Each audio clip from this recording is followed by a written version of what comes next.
agradecemos su tiempo y su dedicación porque nos da soporte a estas conferencias. Y deciros también pues, que él es una persona muy prestigiosa porque es médico y catedrático de Anatomía y Embriología Humana de la Universidad de Valencia y es profesor de la misma facultad, y que desde una experiencia propia pues, nos habla de las investigaciones y en el plan científico, que es importantísimo la investigación que están haciendo, y que personas pues, de su talento y de su preparación pues, nos puedan hablar de la conferencia que hoy nos va a presentar, que desde la parte también interior y de física cuántica, ¿no?, que está en esa investigación, pues aclarar puntos y que, bueno, es que es todo un referente. Le damos las gracias por estar aquí. Muchas gracias. Gracias.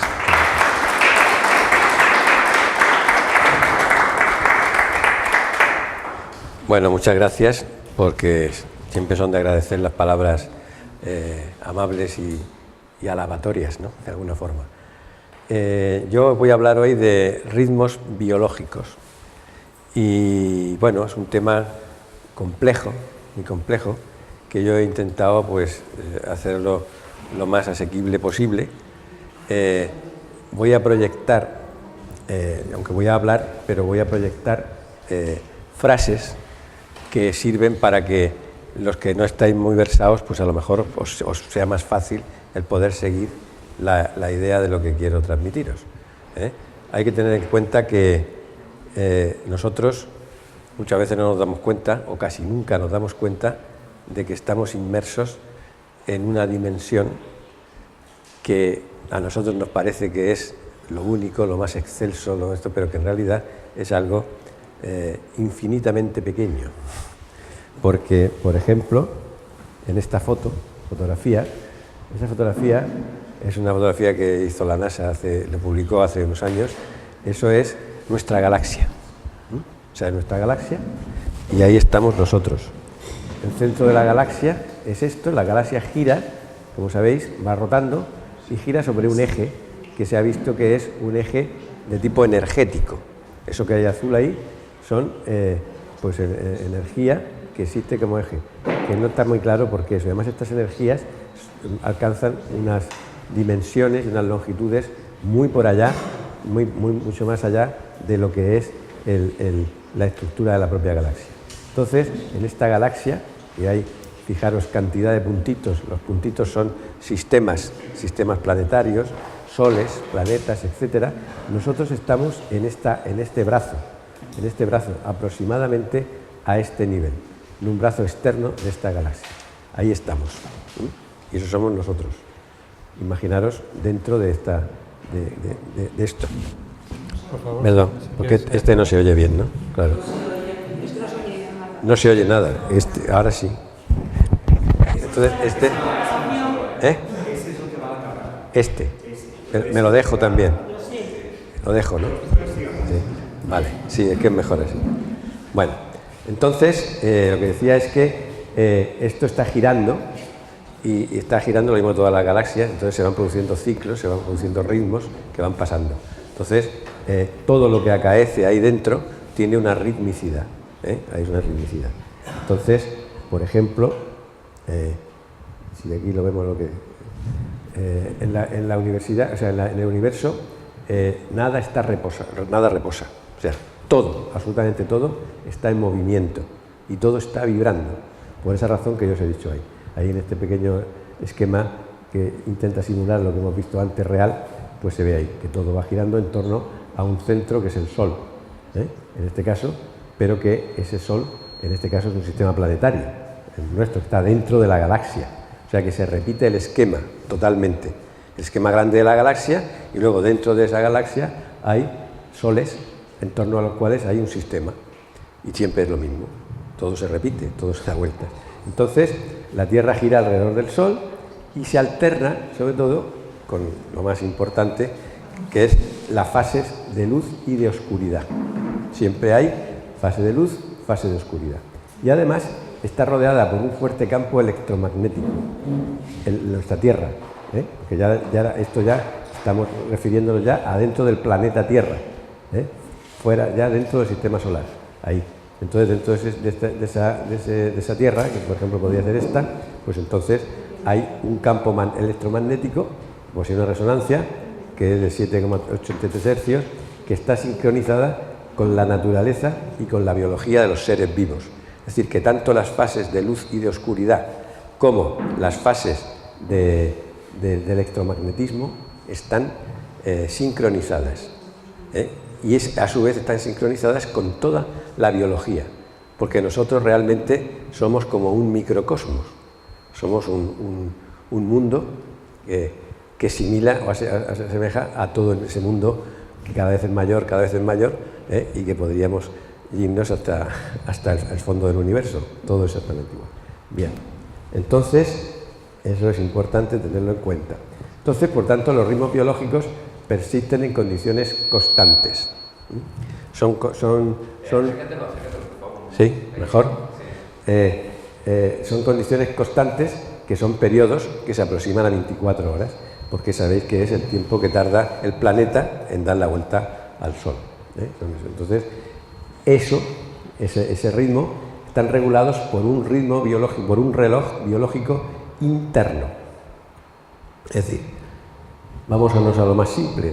Imaginaros dentro de nuestro cuerpo que lo primero que se crea es una célula. La vida surge de una célula.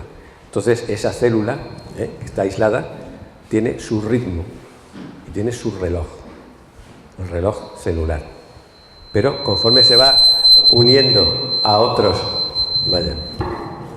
conforme se va uniendo a otras células, porque se van desarrollando los animalitos, ¿no?, que somos nosotros, se van desarrollando, entonces, pues ese reloj se tiene que simultanear con el otro, que es de otra célula, y así. ¿Entendéis? Entonces, hay relojes pequeños de cada célula y luego, conforme van a ir más células, esos relojes se van acoplándose a los otros, de tal forma que se forman muchos pequeños relojes, pero que si van a formar un tejido, pues ese tejido va a tener a su vez un ritmo que es global a ese tejido, aunque sean muchos pequeños relojitos los que están funcionando. Y luego después, cuando se forman órganos, pues exactamente lo mismo. De tal manera que nosotros vamos a ser seres pluricelulares o multicelulares que estamos formados por multitud de pequeños relojes, y a su vez esos pequeños relojes están sincronizados con otro reloj mayor, hasta que todo el cuerpo va a estar sincronizado también con unos relojes mayores. ¿Entendéis lo que quiero decir, no? Bueno, entonces, el agente selectivo original de los ritmos biológicos, como he dicho antes, es la luz y la oscuridad, que es lo más importante dentro de los estos. Y entonces, pues ya sabéis que esos parámetros existen desde lo más antiguo, presentan periodicidad diaria muy antigua, y las células se organizaron su actividad en función del tiempo. Y entonces, pues conforme iban formando estructuras más amplias y mejores, entonces empezaron a surgir en los animales pues hábitos de migración, todos los ritmos de crecimiento de las plantas, etcétera, todos dependientes de la cantidad y longitud de las horas de luz y del día. Dentro de esa luz que la percibimos, hay matices, porque una cosa es la intensidad de la luz, que es la luminosidad. Por ejemplo, pues una luminosidad a las 10 de la mañana, entre las 10 y las 12 de la mañana, que es la luminosidad máxima, a lo mejor a lo largo de las 24 horas, pues tiene una intensidad de X luxes, y que luego van cambiando. Pero ese espectro luminoso lleva a su vez longitudes de onda diferentes, de tal forma que va a llevar luz ultravioleta, luz infrarroja, amarilla, azul, etc.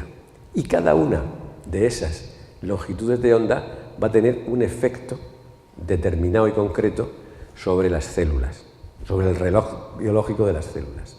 Entonces, dependiendo de la longitud de onda, de las longitudes de onda que tenga la luz que percibimos, entonces nuestro cuerpo va a tener unas reacciones determinadas. Y eso lo podemos percibir cualquiera de nosotros a lo largo de los días, según el tiempo es mejor, es peor, hay más luz, hay menos, hay lluvia, hay un planeta que está más cerca, la Luna, o cualquiera otra de los grandes planetas que estén más cerca, entonces cambia también el campo electromagnético, etc. Y todo eso está influyendo sobre los relojes. Y entonces sobre los relojes indirectamente sobre nuestro metabolismo y nuestro comportamiento biológico e incluso psicológico. Bueno,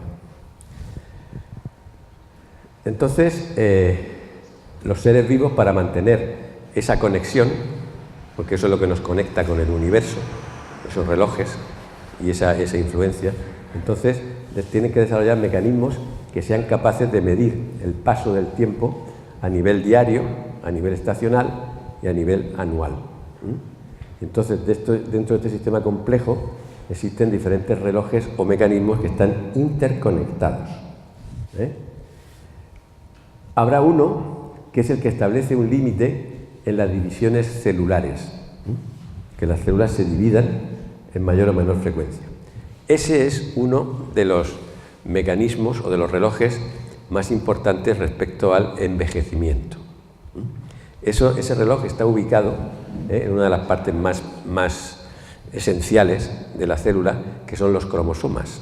Los cromosomas se llevan la información genética, la información de todo lo que ha sido o lo que ha pasado en el universo anteriormente.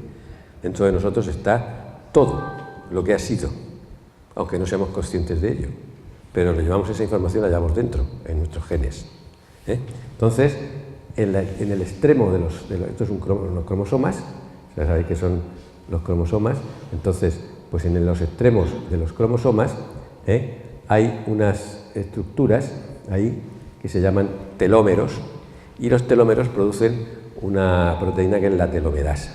Entonces, según la rapidez con que se produce esa proteína, pues entonces las células se dividen más rápidamente o con mayor y se envejece antes.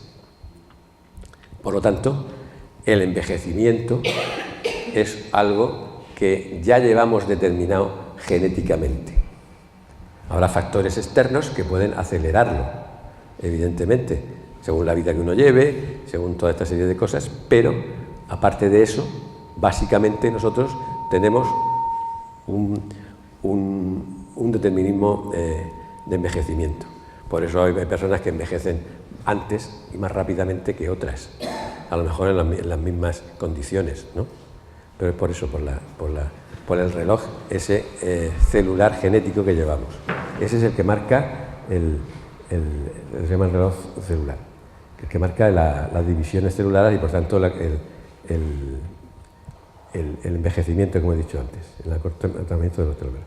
Y luego está otro que se llama reloj de intervalos. El reloj de intervalos, que en los humanos da lugar a un reloj temporal de sucesos. Es el que nos permite a nosotros el saber o el percibir lo que es antes, lo que es después, si ha pasado tiempo, si no ha pasado más tiempo, si ha pasado un día, dos, un año, una semana. Ese es el reloj de intervalos, que está ubicado en el podo temporal, etcétera. Bueno, no voy a hablar de eso. Y entonces, pues esos dos son relojes importantes. Entonces, el reloj temporal de sucesos, por ejemplo, es un reloj que puede alterarse por las drogas, por ejemplo, o por los tóxicos, ¿no? Que entonces, el alcohol, por ejemplo, entonces los individuos que son afines a la ingesta de estas sustancias, pues cuando llevan tiempo haciéndolo, resulta que llega un momento en el que pierden la noción de la temporalidad y no saben en qué tiempo viven, si no saben calcularlo. Tienen una distorsión de esa realidad. Bueno.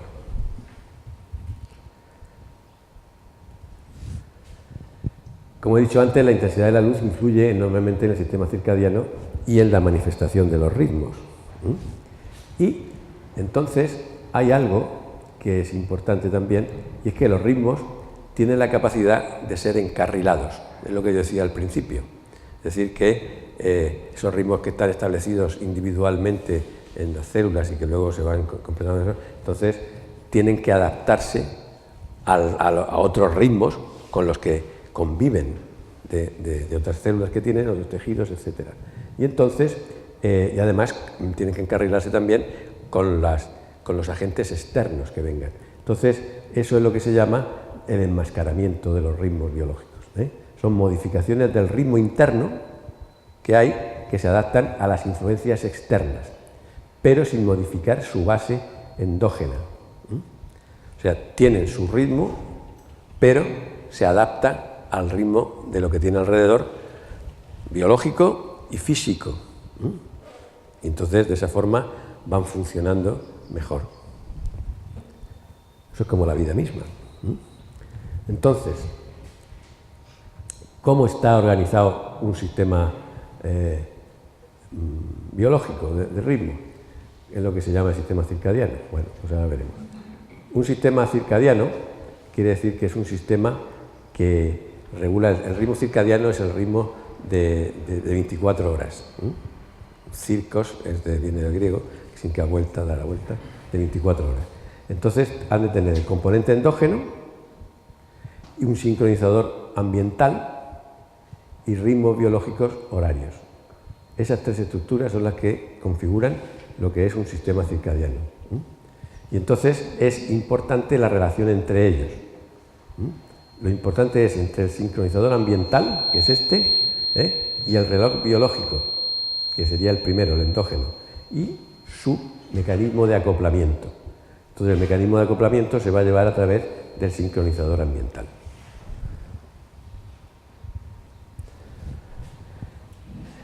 En vertebrados inferiores y en los mamíferos, pues se ha descrito un sistema multioscilatorio que está compuesto, lógicamente, por los ojos, que son los que perciben la luz, lo que perciben también las variaciones magnéticas, por la glándula pineal, que también es un órgano expresamente especializado en la percepción de todas estas influencias, y zonas hipotalámicas. No sé si sabéis lo que son el hipotálamo. Bueno, el hipotálamo es donde está la hipófisis. Está en el suelo del cerebro, y entonces es la parte que regula todo el comportamiento endocrino y metabólico. Eso es el hipotálamo. Entonces, pues ahí es donde van a estar relacionados también la glándula pineal y los ojos y todo esto. Bueno, y en muchas especies además se ha constatado la importancia de los núcleos supraquiasmáticos. ¿Qué son los núcleos supraquiasmáticos? Pues el quiasma no sabéis lo que es. Quiasma quiere decir cruce, es un cruce. Entonces, los ojos, los nervios de los ojos, para ir al cerebro, no van directos. Es decir, que este ojo va a ir a esta parte del cerebro y este a este. No. Hay una parte que va a ir directa, pero hay otra parte que va al cerebro del otro lado, a la parte contraria. Y entonces las fibras se cruzan. Eso nos permite que nosotros podamos ver en gran angular, porque si no se produjese ese entrecruzamiento, solamente veríamos el campo de delante. Los extremos no los veríamos. Entonces, para evitar esa ceguera, entre comillas, entonces los nervios se cruzan. Entonces, el punto donde se cruzan esos nervios se llama quiasma. Y entonces, encima de ese quiasma hay un núcleo nervioso que se llama supraquiasmático, que está encima, y entonces ese es el primer elemento nervioso que capta la luz que entra por los ojos. Antes de llegar arriba a la pineal, de cualquier otra estructura, pues pasa por ahí y va a ir a ese núcleo supraquiasmático. Pues entonces, ese núcleo supraquiasmático es importante porque es el que sincroniza de alguna forma los ritmos. Inicialmente la información luminosa con todas esas longitudes de onda que hemos dicho va a ir por aquí. Bueno. Ya tenemos tos, estamos tosiendo. Entonces, básicamente, la cronobiología va a estudiar los ritmos biológicos, entendiéndose estos ritmos biológicos como cambios periódicos y previsibles de una constante biológica, siendo la unidad de frecuencias el día. Entonces, los ritmos se pueden clasificar de tres maneras. Los circadianos, que ya hemos visto lo que son los ritmos que duran 24 horas, los ultradianos y los infradianos.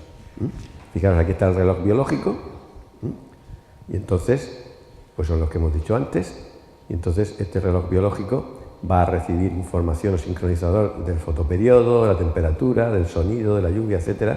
Todos estos son los sincronizadores externos, y va a producir, según toda esa información, unos ritmos que son circadianos, circanuales, circomensuales, circaseptales, es decir, que tenemos ritmos de diferentes naturalezas, según la longitud que se tenga el ritmo. Veis que la estructura no es tan fácil, Los ritmos biológicos son muy complejos y por lo tanto nuestro comportamiento biológico es complejo. Estos serían, por ejemplo, pues el ritmo circadiano son de 24 horas, el infradiano es el que dura más, y el ultradiano es el que dura menos. Son los ritmos de este. Bueno, entonces existen dentro de la estructura de la célula, que es, vamos primariamente a lo que era, que está el ritmo más primario, o sea, el reloj más primario, pues lo que se llaman los genes reloj. O sea, hay unos genes que están en los cromosomas, que son genes reloj, que son los que regulan de alguna forma todos estos ritmos y el acoplamiento de ellos, los genes reloj. Entonces, lo vamos a encontrar o sea, que no es solamente el control del marcador central, sino de la suma de la actividad oscilante de todos los tejidos periféricos.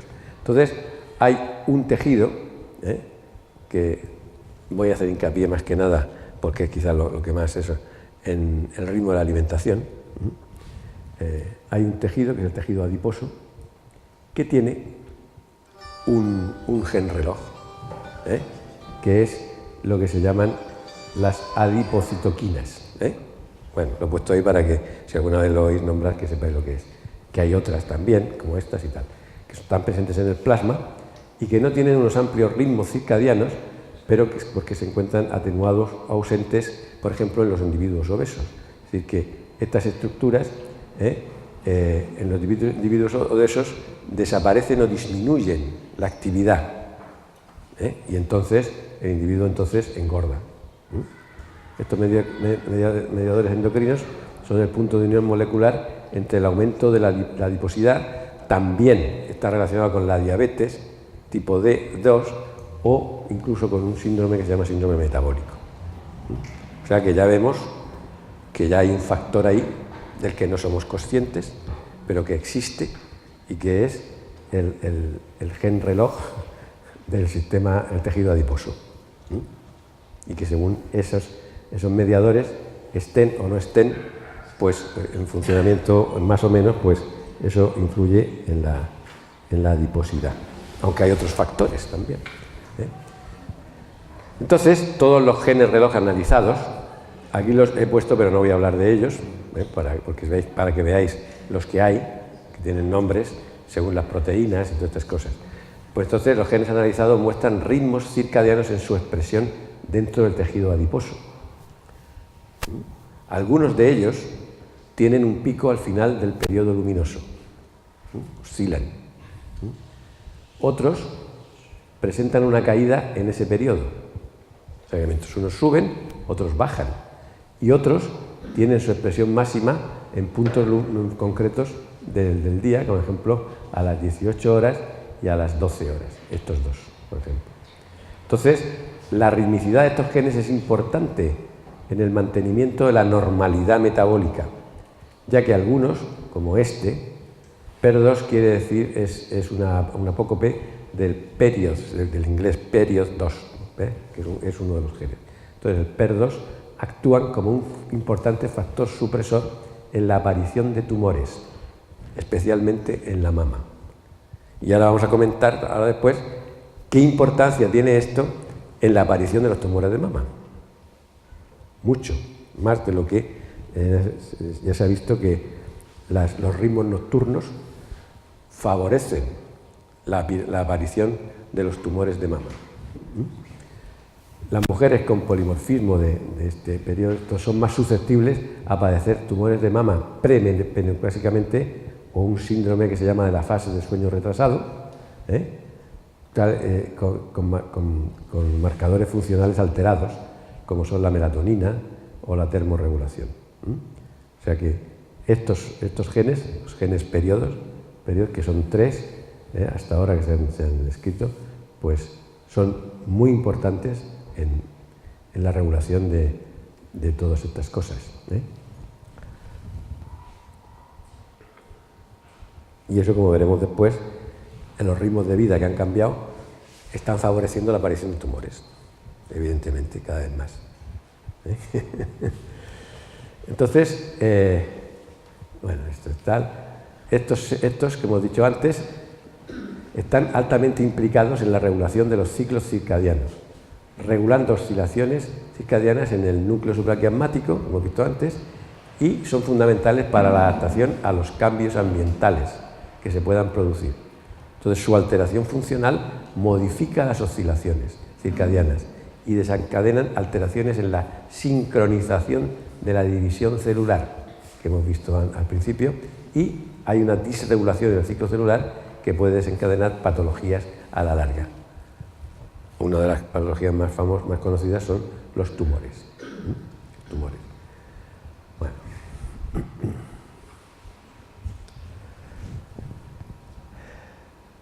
Y dentro de esto, que es más o menos general, para que vayáis haciendo una idea ya de lo que son los ritmos, pues voy a hablar ahora un poquito de la cronobiología del sistema digestivo, que de alguna forma es uno de los sistemas que más van a estar involucrados en esto y que más importancia van a tener en la desencadenación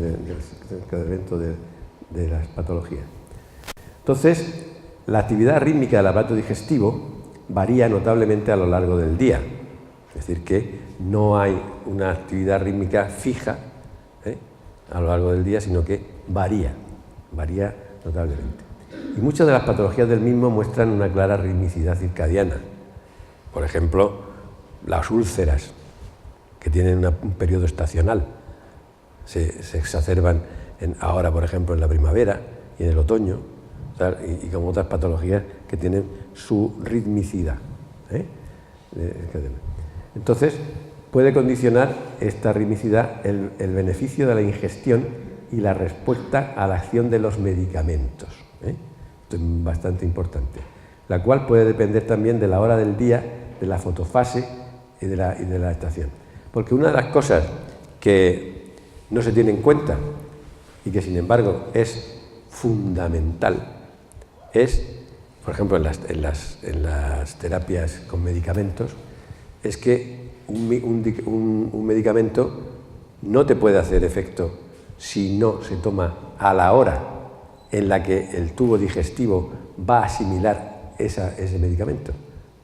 Porque si tiene un ciclo de actividad, un ritmo, y tú lo das fuera de ese ritmo, es como si lo hubieras tirando al agua.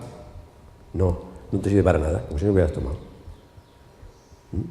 Y por eso las secuencias horarias de los medicamentos son importantes y bueno, cualquier cosa de terapéutica que se tome, sean hierbas o sea lo que sea, porque el ritmo biológico del sistema digestivo es fundamental para poder asimilarlo.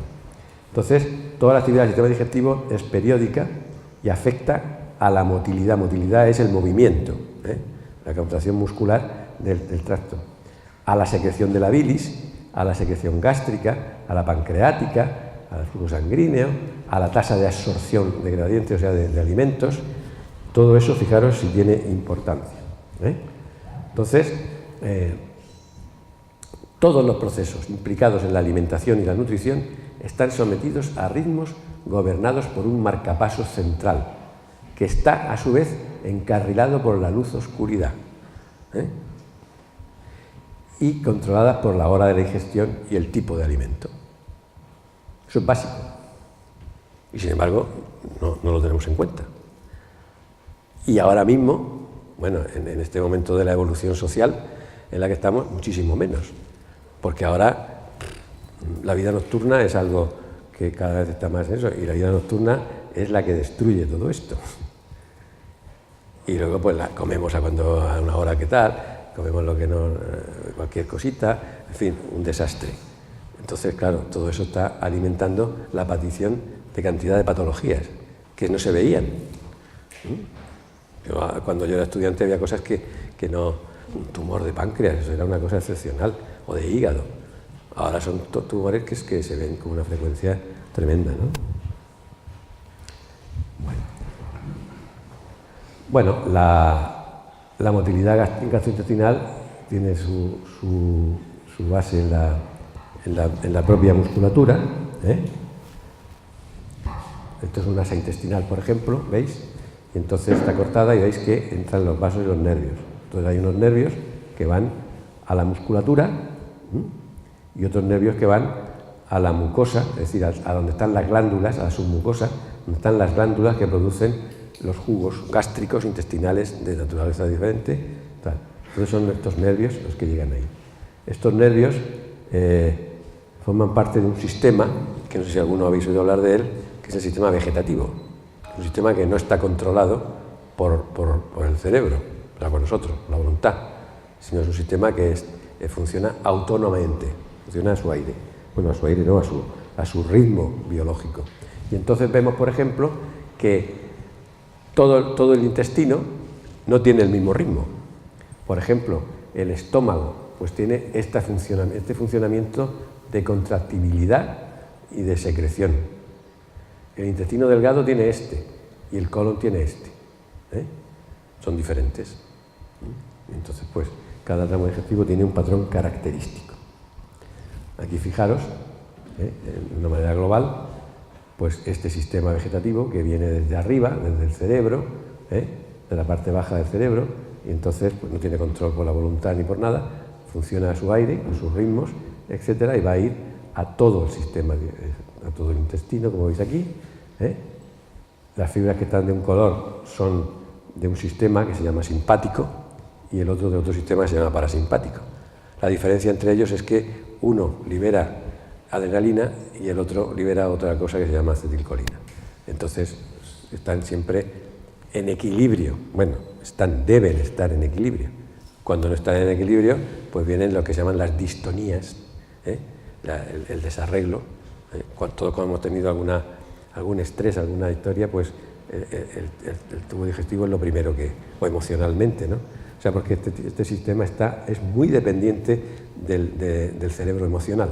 El cerebro emocional que está aquí abajo y que no se controla en principio automáticamente por nosotros, sino que funciona a su aire. Podemos llegar a controlarlo, pero hay que tener un proceso de concentración y educación importante, ¿no? Para poder hacerlo, aunque lo podemos hacer, ¿no? Todas esas fibras, como veis, pues llegan. Esto es otro esquema, que fijaos toda la cantidad de fibras, son estas, que están llegando, estas han llegado al intestino, estas están estos son los riñones, por ejemplo, estos son las suprarrenales, y aquí, que se ha quitado para poder ver esto, estaría el estómago, el hígado, el páncreas, todo eso estaría aquí, y está inervado por todas estas fibras que son como arañas. Todo esto forma una malla nerviosa que tiene más neuronas casi prácticamente que el cerebro.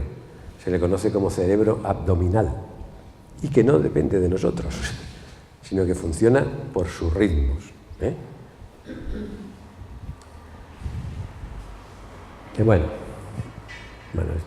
estas fases de la actividad del tubo digestivo, sobre todo de la motilidad y la secreción, pues tienen tres fases siempre. Tiene una primera fase que dura de 75 a 90 minutos, que está en reposo. Tiene otra segunda fase de actividad moderada de 8 a 10 minutos y luego una actividad intensa de 3 a 6 minutos. Entonces se van sucediendo lentamente a lo largo de todo el tubo digestivo, estas fases. Por eso, si está en reposo y tú le das algo para que lo asimile, ya te puedes emplumar. Estoy en reposo, paso. Y entonces no sirve de nada lo que estás tomando, o muy poco, ¿no? Durante las comidas tiene un efecto de enmascaramiento entre ellas, pero no se interrumpen totalmente. Se enlentecen proporcionalmente al contenido calórico de los alimentos, siendo sus mediadores, bueno, esta serie de hormonas que hay ahí. Y son capaces de disminuir o parar el proceso, pero se restaura rápidamente. Esa es la ventaja que tienen, bueno, todos estos ritmos, que es que se alteran, pero luego después, lentamente, pueden volver a interconexionarse y a poder a empezar a funcionar. Se ha visto, por ejemplo, que cuando se hace una intervención quirúrgica en la que se extirpa un tumor o se extirpa cualquier cosa que hay que cortar el intestino y luego volverlo a conectar, pues resulta que hasta que no pasan 2 o 3 meses, el intestino no vuelve a tener su ritmicidad. Entonces, a estos pacientes les cuesta mucho volver a recuperar, por ejemplo, el ritmo de defecación, porque se han separado las frecuencias y hasta que vuelven a adaptarse, el proceso se adapta, es lento, pero va así. Por eso, porque funciona de esta forma. Bueno, entonces uno marcaba eso, y entonces en el caso del intestino delgado existen varios que se encuentran acoplados de manera jerárquica, dominando el de mayor frecuencia, el cual encarrila a los demás.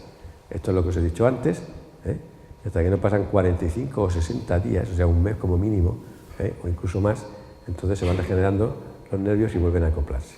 De todas formas, el control de estos ritmos circadianos del intestino reside en el sistema nervioso, ya que la sección del nervio vago provoca la desaparición de estos. O sea que si tú te alteras el nervio vago, que el nervio vago es un nervio, todos habéis oído hablar del vago. El vago se llama así porque enlentece el corazón, hace que el corazón sea vago, por eso se le llamaba vago, se le llamó vago. Y es un sistema que tiene su nacimiento muy alto, cerca, por encima del bulbo raquídeo, muy cerca de... Bueno, es igual. Entonces, este sistema está muy conectado con el sistema emocional.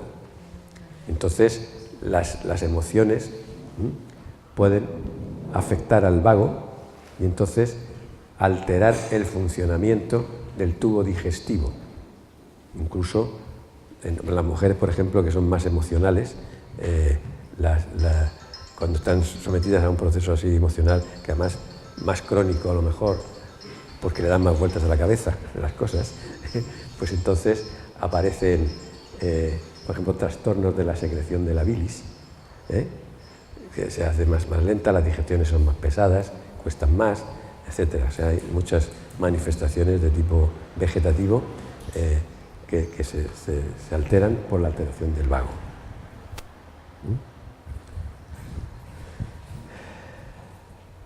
Bueno, entonces, en el caso, por ejemplo, que eso afecta no solamente a la motilidad, sino a la secreción gástrica. Y entonces hay fluctuaciones que están muy relacionadas con las contracciones, con la secreción del ácido clorhídrico, que además no es constante a las 24 horas, exhibe un ritmo circadiano, con un máximo de secreción a las 22 horas y otras a las 2 horas, y una disminución a partir de las horas matutinas.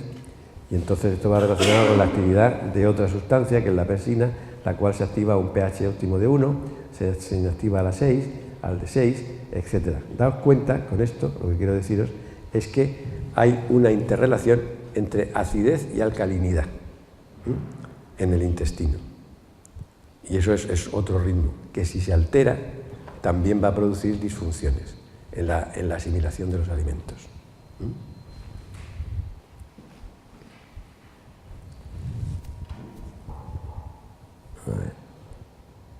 Bueno, esto es el estómago, como veis, y los nervios que vienen.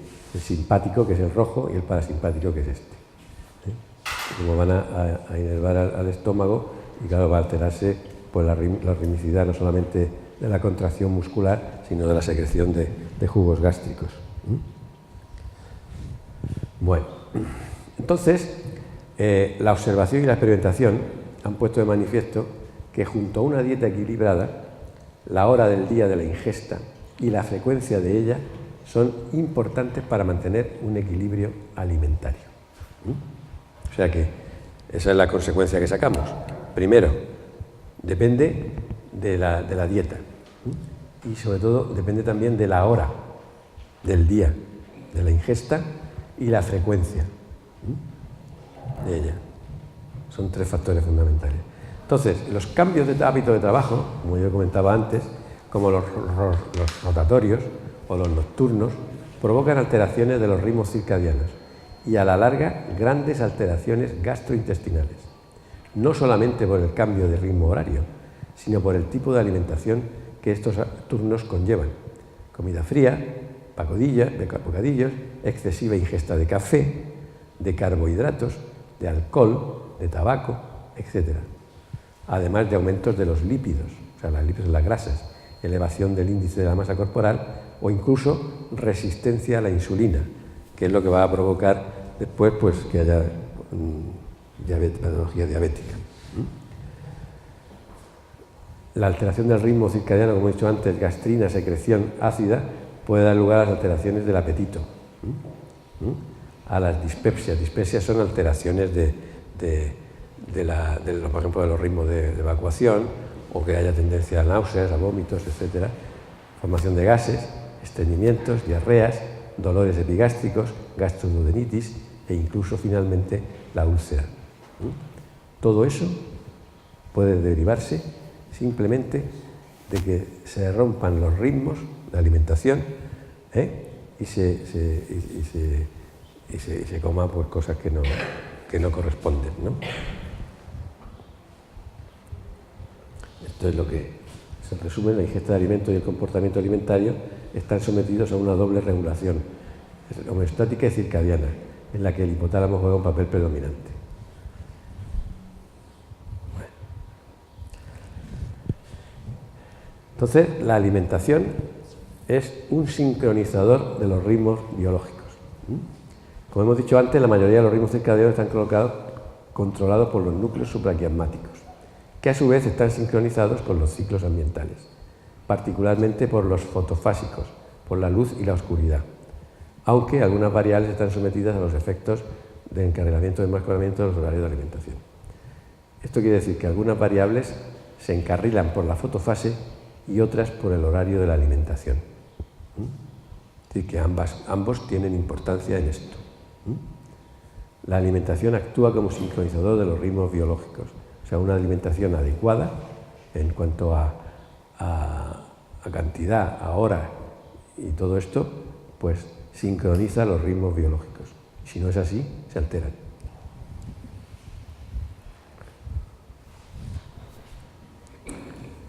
La mayoría de las especies tienen un horario natural para alimentarse, siendo a través de él cómo se produce la metabolización adecuada de los mismos. Sin embargo, en los humanos actuales no se puede dar estas condiciones, ya que hay una mayor independencia de vida respecto a los sincronizadores ambientales. Se adoptan modos de vida nocturnas, se duermen menos horas, pasando la juventud de dormir 9 horas en el siglo pasado a 7, que ya son muchas, en la actualidad. Experimentalmente, porque se hizo una experiencia, a ver cómo era, se hicieron 2 grupos de jóvenes mantenidos durante 3 semanas. Uno en hábito de vida diurna, con horarios de comidas de 7, 13 y 19 horas, y de sueño entre las 22:30 y las 6:30. Y otro en hábito nocturno, durmiendo de 1 hasta 8:30, no desayunando, pero sí comiendo y cenando con picoteo, sin límite nocturno.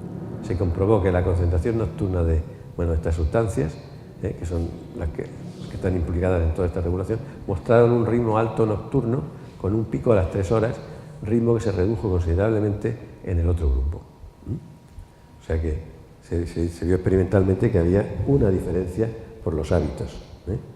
Bueno, estas son las curvas de ese experimento y tal, en fin.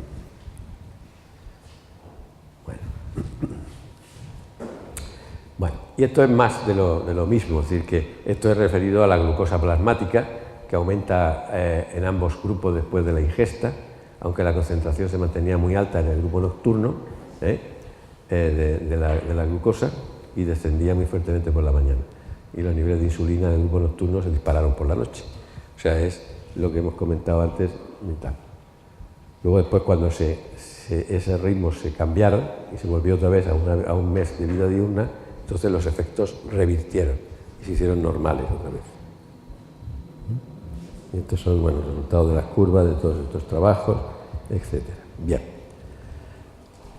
Con eso ya hacéis una idea de lo que son los ritmos alimentarios, o sea, lo que es la crononutrición y toda esta serie de cosas, y los hábitos. Que, bueno, la idea es también sembrar la inquietud para que nos seamos cada vez más conscientes. Todos hemos y seguimos pecando en esto, ¿no? Pero bueno, es para que se sepa que está ahí, ¿no? Bueno, el marcador periférico principal de toda los ritmos estos que acabamos de decir, periférico me refiero que no está dentro de las células o de los órganos, sino está fuera, es el sistema circadiano, es la melatonina. La melatonina es una hormona que está producida por la glándula pineal. Todos habréis oído hablar de la glándula pineal. Fijaros que esta es la forma de la glándula pineal. Se le llama así porque tenía forma de piña, cuando se describió. Se describió, bueno, pues casi 2000 años antes de Cristo. Pero se describió, porque claro, entonces no había hábitos de disección y toda esa serie de cosas. Pero los inquietos, pues, aprovechaban las batallas, iban a los muertos que quedaban de las batallas, entonces aprovechaban y se dedicaban allí a ver cómo estaban despanzurrados o qué, a ver qué cosas había y tal, y entonces intentaban aprender de eso, ¿no? Entonces, pues, se describió que tenía esa forma, y entonces, pues, se vio que dentro de ella, bueno, sobre esta glándula ha habido muchas especulaciones por la situación en la que estaba, bueno, pues no se sabía si era glándula o qué, ¿no? Como estaba metida aquí justamente en lo alto del cerebro, ahí en medio, pues se dijo que sí regulaba el flujo del líquido cefalorraquídeo, en fin, muchas cosas. Descartes dijo que era el asiento del alma, pues de donde estaba, en fin, muchas filosofías sobre todo esto. Y se llegó también a la conclusión de que, como se vio que dentro de la glándula, cuando se partía, había arenillas y como granos de calcio, entonces pensaron que se calcificaba, porque además, conforme las pineales pertenecían a personas más mayores, había más calcificación. Y entonces pues dijeron que no, que eso era un órgano regresivo, atrófico, y que no servía para nada. Y así quedó durante un montón de años.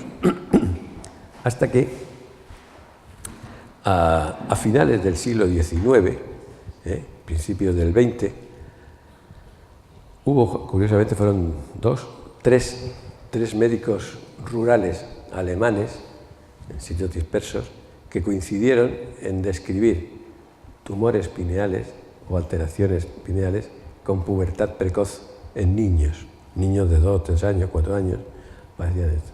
Entonces ya empezaron a pensar que qué pasaba con esto. Y entonces empezaron a tomar más interés y se empezó a estudiar más y todo esto. Se le llamó tercer ojo porque la estructura que tienen, sobre todo en los no mamíferos, y sobre todo cuando vamos más hacia abajo más, parecían que fue una retina con un cristalino y con todo, tenía la misma estructura de los ojos. Porque claro, es un órgano fotorreceptor. Claro, en los vertebrados inferiores el cerebro no está desarrollado, por arriba, no ha crecido. Entonces es un cerebro más plano y entonces la pineal está muy superficial. Y entonces, claro, recibe la información luminosa más directamente. Entonces, por eso pues tenía esa estructura. Luego después, conforme se ha evolucionado, de vertebrado inferior a mamífero y mamífero más evolucionado, ha crecido el cerebro y ha tapado a la pineal. La pineal se ha quedado metida dentro. Y entonces ya no recibe la luz directamente, y entonces la tiene que recibir a través del ojo. Y entonces, para poder recibirla a través del ojo, los receptores que había superficialmente en las pineales de los vertebrados inferiores emigran a la retina. Y los encontramos en la retina. La retina tiene 10 capas, entonces en una de ellas pues ahí están los conos y bastones, todas estas cosas, y luego hay otra que se produce ahí una serie de, incluso una melatonina también en la retina, ¿no? Y entonces, bueno, pues eso. Y repito que se acentuaron las investigaciones en ese sentido sobre ella, y entonces pues se llegó a que en el año 58 del siglo pasado, pues hubo un dermatólogo alemán también que logró sintetizar lo que producía la glándula pineal. Y entonces, como cuando la probó en un cultivo de renacuajos, a los renacuajos se les ponía la piel más oscura, le llamó melatonina, porque creía que estaba relacionada con la pigmentación. Pues se llama melatonina, pero no tiene nada que ver con eso. Pero bueno, eso ya fue el primer eso, y entonces ya se empezaron a estudiar y a investigar la pineal, los efectos de la melatonina, etcétera. Se ha dado un gran avance, aunque no totalmente, hay muchas incógnitas todavía sobre ella, pero bueno, se ha visto que recibe la información de la luz por un camino muy largo, porque la luz entra por el ojo, baja por toda la médula hasta llegar a la médula dorsal, y luego vuelve a subir, pasa por un ganglio, y desde ese ganglio salen más nervios que entran a la pineal por el vértice. Los nervios pineales entran por el vértice y se distribuyen por todo esto. Hay fibras aquí que son simpáticas, que producen, y luego hay otras que vienen del cerebro, que entran por la base. Bueno, pues entonces se vio esa estructura y se empezaron a estudiar los ritmos de producción de melatonina. Y entonces se vio que la melatonina se producía más en las horas de poca oscuridad que en las de mucha oscuridad. Entonces la melatonina hoy día se sabe que tiene un ritmo en todos los animales de fluctuación circadiano, que es que durante las primeras horas, desde las 6 de la mañana hasta las 12 largas o las 2, tiene las cifras más bajas de melatonina. En cuanto cuando empieza a bajar la luz, la producción de melatonina sube. Entonces se la ha relacionado con la fotoluminosidad. Entonces después se vio que qué pasaba con la melatonina cuando se producía. Y entonces la melatonina pues se vio que producía como una especie de regulación del metabolismo. Porque al principio se vio que se creía que pasaba al torrente sanguíneo así a mogollón. Luego se ha visto que no es así, sino que entra a ritmos. La producción de melatonina tiene una curva de evolución, que es la que yo he dicho, pero aparte de esa curva tiene impulsos de melatonina, o sea, pulsos de melatonina, que pueden darse cada 5 minutos, más tiempo, cada 7, etcétera, ¿no? Y entonces se buscó entonces qué pasaba con esos pulsos de melatonina, y entonces se vio que esos pulsos iban concretamente a actuar sobre receptores específicos de melatonina. Primero se vio que estaban en la hipófisis, en el hipotálamo, donde se regula todo el mecanismo endocrino metabólico, y luego después se ha visto que prácticamente pues, todas las células del organismo, de cualquier órgano, tienen receptores específicos de melatonina. Y a su vez, además, las plaquetas tienen receptores específicos de melatonina. Con lo cual, la melatonina está circulando por todo el cuerpo y va a todos los órganos. Y entonces lo que hace es, primero, es el antioxidante más poderoso que tenemos conocido hasta ahora dentro de nuestro organismo, la melatonina. Y además, como es regulador, porque frena el metabolismo, lentece el metabolismo, entonces allá donde va regula el metabolismo, con lo cual quiere decir que los ritmos a los que hemos estado viendo y todo esto pues tienen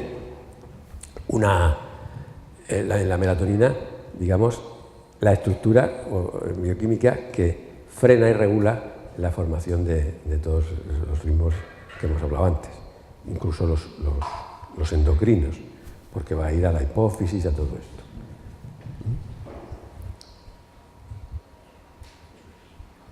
Aquí tenéis, por ejemplo,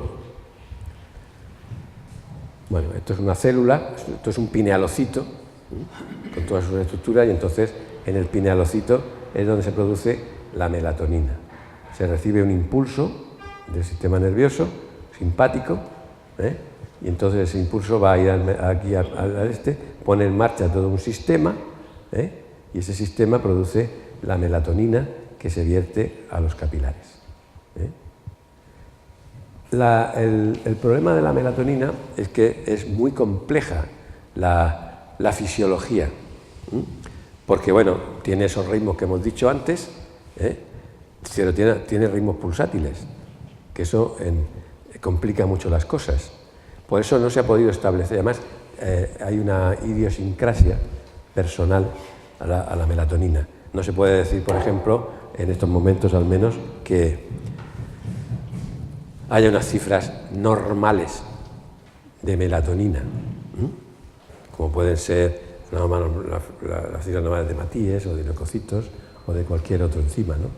Sino que cada sujeto puede tener a la misma hora que otro tiene una cifra, otro tiene otra diferente, y no quiere decir que sea normal, sino que es normal para él, porque claro, responde a su ritmicidad. Ya hemos dicho antes que los ritmos de alguna forma vienen marcados ya genéticamente en nuestra biología, los ritmos. Bueno, entonces, no sé por qué he dicho esto, pero bueno, ahora tomaré el hilo otra vez. Sí. Entonces, eso quiere decir que la melatonina fluctúa mucho según la edad, además, porque según veis aquí en este cuadrito, pues aquí están marcados una serie de curvas que veis aquí. Cada curva tiene unas marcas, los cuadrados estos, otras las esferas blancas, las esferas negras, etc. Todas ellas corresponden a una edad del sujeto. Entonces, por ejemplo, a los 40 años, la melatonina a los 40 años son estas. Pues fijaros que la melatonina a los 40 años pues tiene estas cifras en las horas nocturnas, porque siempre la melatonina, si os dais cuenta, independientemente de la edad, cualquier edad, entre las 8 de la mañana y prácticamente las 5 o las 6 de la tarde, todas las cifras veis que son bajas. Son las horas de luz. En cambio, cuando empieza a decaer la luz, entonces empiezan a subir las cifras, en cualquier edad también. Ahora, las cifras nocturnas cambian también dependiendo de la edad. Vemos que a los 40 años es la más alta del estudio que se ha hecho. A los 46, fijaros, en 6 años de diferencia tenemos aquí estas cifras. Luego a los 37 años, en cambio, antes de llegar a las 40 es más baja, etc. Estos son en grupos, por lo tanto, pues es difícil establecer unas cifras normales. Normalmente, cuando se hacen estudios de esto, pues se estudia la relación que hay entre las cifras diurnas y las cifras nocturnas. Y entonces, según suba o baja correspondiente a una edad determinada, pues se puede decir, bueno, pues las cifras de melatonina son normales o no lo son, o no pueden ser. Pero hoy día no se puede utilizar eso en una analítica para poder dar una opinión sobre nada de esto, ¿no? Sí que se ha visto, bueno, que en determinadas enfermedades baja la melatonina mucho, por ejemplo con el alcoholismo. En el alcoholismo las cifras de melatonina bajan un disparate.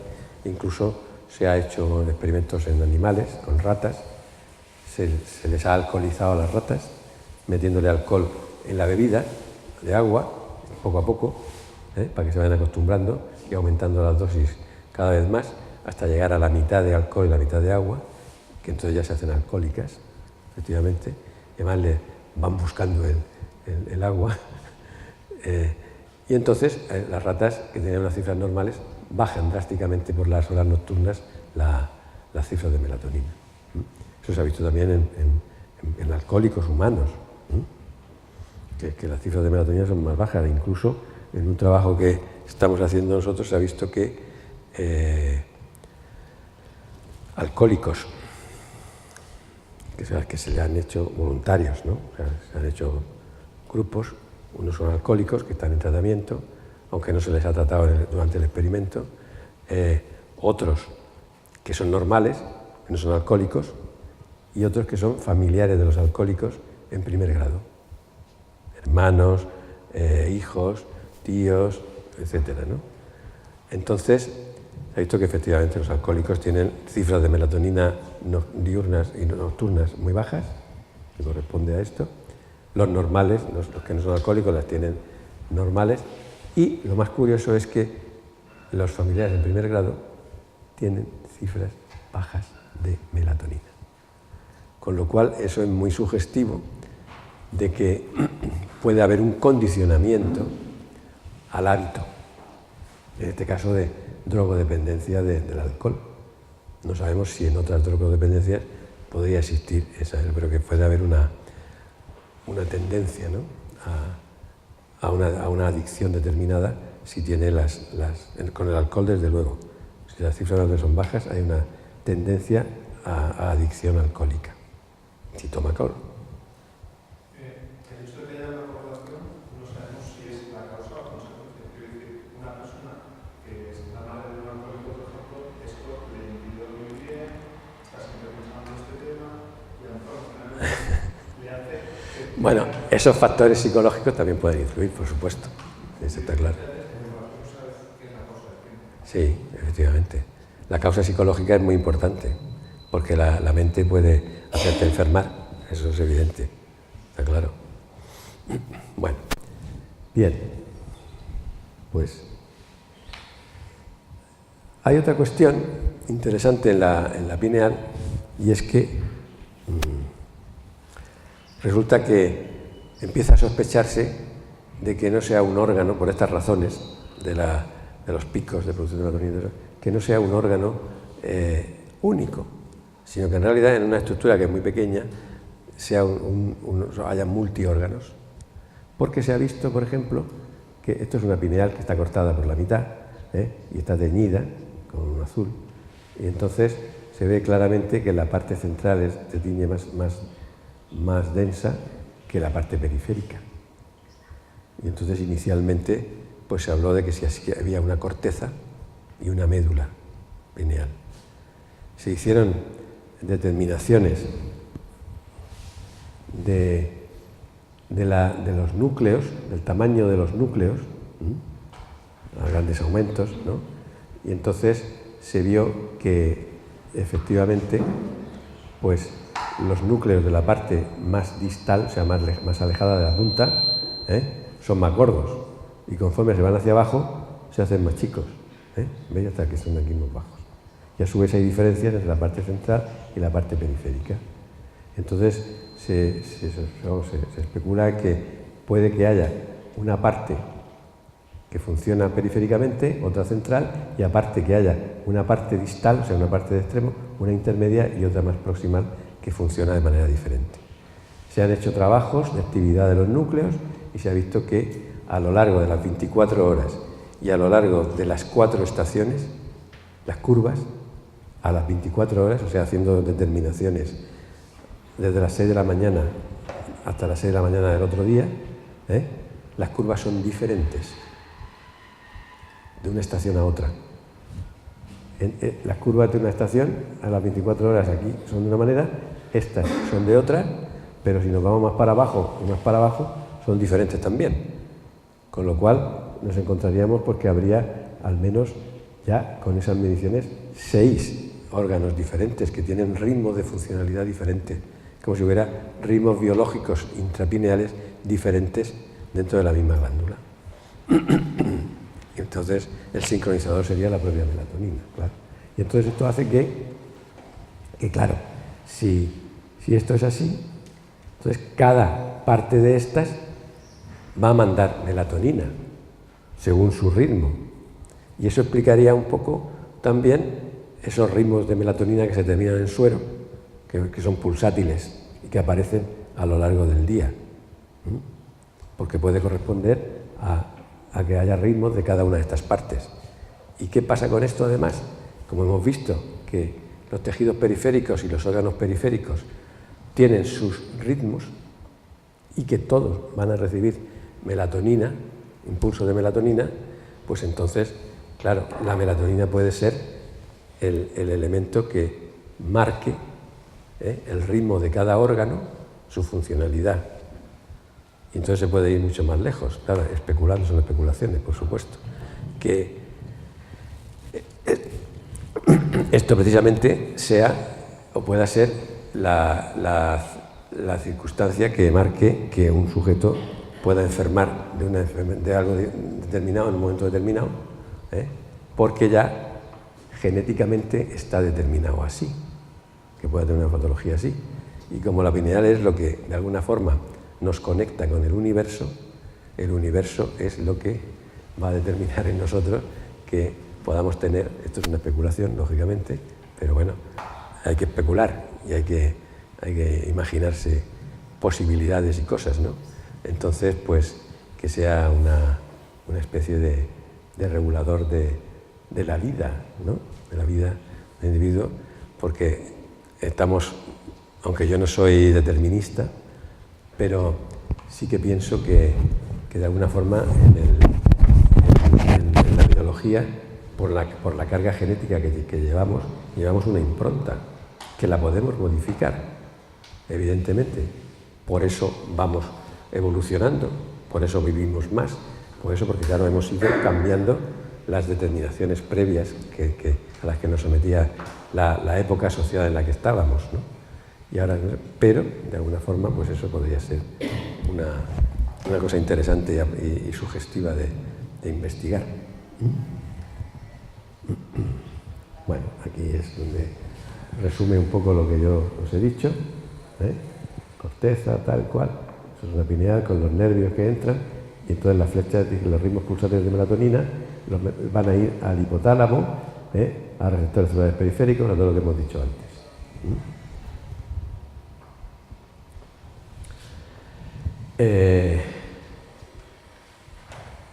La melatonina pineal pues tiene una producción rítmica, ya hemos dicho, de todas las posibilidades que hemos dicho antes: infradiana, circadiana, estacional, anual, con cifras siempre más altas durante la oscuridad y más bajas en la hora de máxima luminosidad. Tiene receptores específicos en todos los órganos del organismo, y la reducción de la melatonina en suero ha sido observada en algunas patologías, como demencias, dolor severo, neoplasias y diabetes tipo 2. Su disfunción también ha sido asociada a otras como insomnio, alcoholismo o trastornos bipolares, y es importante para la modulación en la secreción de otras hormonas, porque claro, al ir controlando el sistema, o sea, las estructuras del hipotálamo que regulan el sistema endocrino, entonces secundariamente está regulando a la formación de las hormonas, de alguna forma. De hecho, ya se sabe, por ejemplo, que se han hecho trabajos sobre todo con ovejas y todo eso para estudiar la fertilidad con melatonina y todo esto, que efectivamente la melatonina de alguna forma puede regular el funcionamiento de las gónadas, o sea, de las glándulas sexuales, sobre todo las femeninas, ¿no? Todas, pero vamos. Bueno, aquí tendríamos el hipotálamo, que os he dicho antes, con la hipófisis, con las estructuras estas. Esa es la hipófisis, como veis. Los receptores llegan arriba a los núcleos del hipotálamo, esos van a ir a la hipófisis. La hipófisis, fijaros que tiene flechitas. Esas flechitas quiere decir que son todas las hormonas que va a producir la hipófisis y que van a actuar sobre el tiroides, la suprarrenal, en este caso el testículo, el ovario, la mama, etc. Y además sobre el metabolismo del calcio, y el páncreas, etc. Bien. Entonces, influye en el tejido adiposo, y entonces, pues bueno, ahí, eso es demasiado para vosotros, creo yo. Sí, no, vamos a pasarlo, pero vamos. Lo importante es que tiene un potente efecto antioxidante, induce el aumento de los niveles de enzimas antioxidantes e inhiben la actividad peroxidativa del óxido nítrico sintasa, que es una actividad que produce oxidación, ¿no?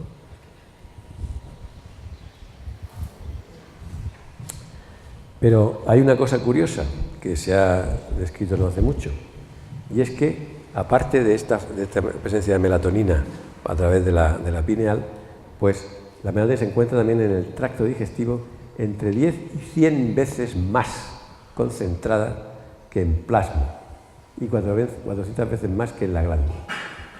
Se supone que gran parte de ella puede provenir de la melatonina circulante y ser captada y almacenada en la mucosa digestiva, aunque las células, estas células enterocromafines que se citan aquí, son unas células que hay en todo el aparato digestivo que son hormonales, son como si fueran glándulas, o sea, producen hormonas, que intervienen en el metabolismo del sistema digestivo, y que las células enterocromafines de la misma presentan actividad enzimática de esta naturaleza, que son los enzimas que producen la melatonina, lo que sugiere que estas células podrían sintetizar su propia melatonina, especialmente durante el día.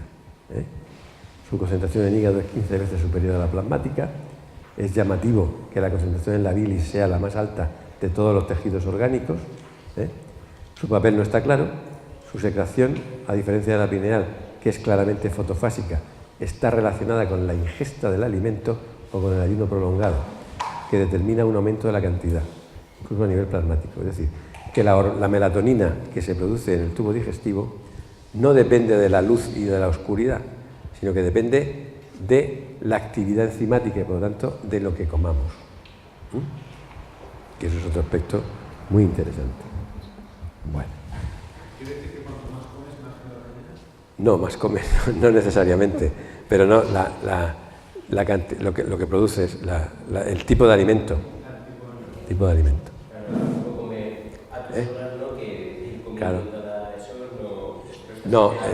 No, o sea, puedes hacer pequeñas. Lo importante es mantener un horario más o menos, que además el horario habitual debería ser con arreglo a la luz. Aquí en este país es un desastre, porque claro, la luz no tiene nada que ver. Comemos a las 3 de la tarde, cenamos a las 11 de la noche, en fin, es una cosa caótica. Sí, es malo, el picoteo es malo. Sí, hombre, puedes picotear puntualmente, ¿no? Pero quiero decirte que como ritmo el picoteo no es bueno. No es bueno. ¿Y qué ritmo sería el que sería más? El ritmo es el que acabo de decir, es el ritmo de la luminosidad, de la luz. Entonces, es desayunar pronto, pues levantarnos pronto, comer pues eso, más allá de las 2 de la tarde, no comer más allá de las 2 de la tarde, y luego por la noche, pues eso, a las 8. ¿Y qué alimentos? Bueno, el ser humano es omnívoro, entonces puede comer cualquier alimento, siempre que sea proporcionado, sin excesos. Lo que pasa es que hay personas que a lo mejor, pues dependiendo también de su metabolismo, tiene que tomar un tipo de alimento u otro, claro. Hay quien a lo mejor pues no le va, claro, a todos no nos va la misma dieta. No es lo mismo, porque incluso los vegetarianos, puede ser a un vegetariano le vaya muy bien, pero hay otro que haga vegetariano y que no le siente nada bien ese tipo de alimentación. Porque eso es importante también, es decir, que no porque un tipo de dieta sea bueno para unas personas, tiene que ser bueno para todos, porque hay muchísima variabilidad. Entonces es comer de todo, si es posible, según cada uno, porque eso cada uno ya sabe qué es lo que le sienta bien o lo sienta mal.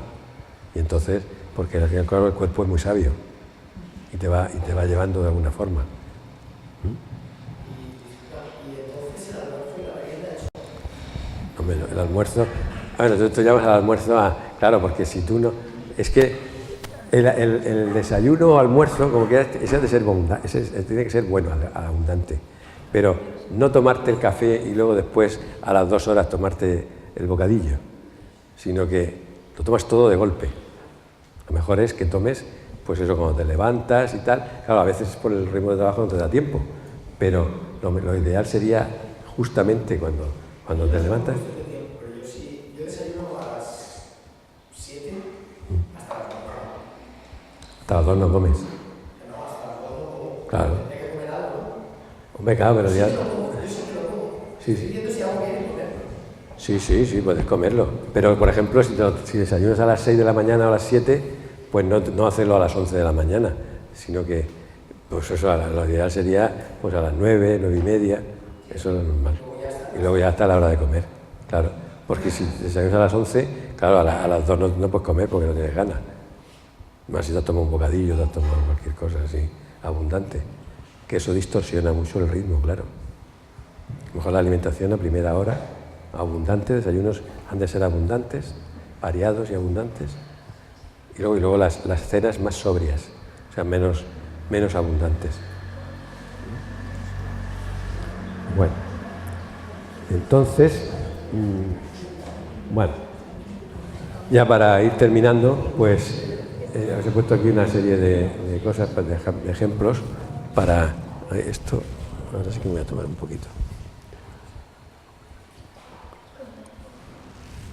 ¿En la cena van bien las proteínas? Sí. Pues la cronosemiología, por ejemplo, son muestras de la ritmicidad que existe y que no somos conscientes de ella, o no queremos serlo.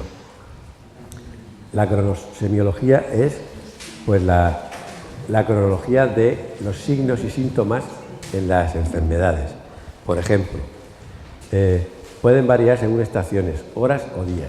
Entonces, por ejemplo, el asma, las crisis asmáticas, a mí son más fáciles, o sea, que se dan habitualmente a medianoche, porque hay el vago, que es el que la produce, tiene un reloj que se llama el reloj neumogástrico, que facilita el que se produzcan las crisis de asma, porque actúa sobre la musculatura de los bronquios y la contrae. Bueno, hay gran sensibilidad a los alérgenos aéreos entre las 11 y las 3 de la mañana, por ejemplo. Todo lo de la dispesia ulcerosa, o sea, tiene un factor estacional, las úlceras, como ya he comentado antes. El sistema circulatorio, pues los infartos en condiciones invernales, lo más frecuente es que se den entre las 10 y las 12 de la mañana o las 4 y las 6 de la madrugada, que es cuando los mínimos de cortisol y ACTH están ahí. O la presión arterial, por ejemplo, tiene variaciones circadianas. Durante la mañana es más baja que al principio de la noche, y sin embargo, por la tarde supera en 15 milímetros la presión. En el sistema nervioso, pues las cefaleas de tipo migrañoso aparecen al atardecer hasta la madrugada y luego desaparecen a esa hora. La aparición estacional de las meningitis en invierno y primavera, epilepsia relacionadas con el sueño, psicosis maníaco-depresivas tienen un factor estacional claro, en la primavera y en el otoño. O sea que hay una... La cronofarmacología, lo que he dicho antes, la administración de fármacos, pues se prescribe sin tener en cuenta el horario más adecuado. Entonces los medicamentos antiinflamatorios tienen dificultad de tolerancia y se toman a pequeñas dosis varias veces al día. Sin embargo, una dosis única de 100 miligramos al atardecer es más efectiva y se tolera mejor. Hay que tener en cuenta el ritmo circulatorio de la actividad adrenal de los pacientes. Bueno. Estos son diferentes ejemplos. En humanos, la memoria, atención, coordinación motora, la actividad cardiopulmonar presentan su acrofase, es decir, el punto más alto, hacia la mitad de la jornada, mientras que otras variables las presentan a mitad de la noche. Por ejemplo, el número de linfocitos, la concentración de ACTH, etc. Toda esa serie de cosas. Bueno, estos son ejemplos sobre lo mismo. Los trasplantes renales son más satisfactorios entre las 8 a las 8 y a las 20 horas que durante la tarde. El 68% del rechazo en los humanos se da entre las 20 y las 8 horas, etc. La acción de los anestésicos varía durante el día. La peridental es más efectiva sobre las 15 horas. Y así. Lo mismo con la fisiología, la alimentación, etc. Entonces, estamos conectados con los ritmos biológicos y evidentemente, pues eso es la idea que yo os quería transmitir. Todos estos son famosos estudiosos de la física cuántica, Eddington, dice que el tejido del que está hecho el mundo es un tejido mental. Jans, el universo se parecería más a un gran pensamiento que a una gran máquina. En el universo cuántico no hay espacio para la materia, es así. Y Heisenberg el universo cuántico es algo que se parece a una idea. Todos coinciden en lo mismo, en lo mismo. Y entonces, lo más sugestivo y lo más interesante es lo de la que estableció o dijo o sugirió Roger Penrose. Roger Penrose es un físico cuántico que ha trabajado con Stephen Hawking sobre agujeros negros mucho tiempo, y entonces este hombre tuvo curiosidad hace unos años ver cómo funcionaba el sistema nervioso. Y entonces pues estuvo en un laboratorio de biología, estuvo viendo cómo hacían los cultivos celulares y quiso medir el estímulo eléctrico que se aplicaba a un cultivo de tejidos para ver cómo funcionaba y todo esto. Y entonces este hombre llegó a la conclusión de que cuando un estímulo pasa por una célula, que es un estímulo que ha de ser informativo, cuando nos dicen algo o nos pinchan o lo que sea, o hablamos o nos comunicamos, eso se está generando una energía que pasa a través de las células nerviosas para que nosotros entendamos y nos comuniquemos con lo que es. Entonces, se está generando dentro del sistema nervioso un trabajo, una energía, se crea una energía. Esa energía, él dijo que era cuántica, energía cuántica. Porque se genera, porque claro, las células nerviosas, como todas las células, no son macizas, son gelatinosas de alguna forma, ¿no? Entonces tienen como una especie de microesqueleto, que son unos filamentos que mantienen una cierta elasticidad, o sea, solidez, ¿no? Y entonces ese citoesqueleto está formado por proteínas. Y esas proteínas, al ser atravesadas, o sea, por la energía que se transmite, sufren desplazamientos y generan una energía.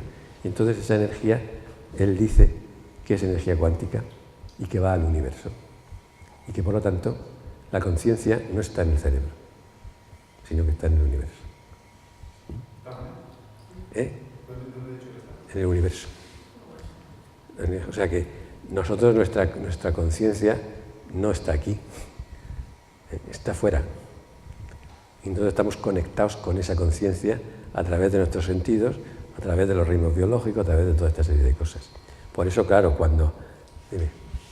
Cuando entramos en meditación, cuando nos enseñan a meditar, entramos en meditación, le damos importancia a esa glándula pineal que conecta con esa información cuántica, ¿no?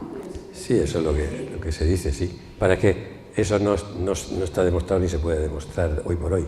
Porque claro, tú no puedes medir qué tipo de conexión tienes. No se puede medir la conexión que pueda existir, porque claro, es una energía que es impalpable.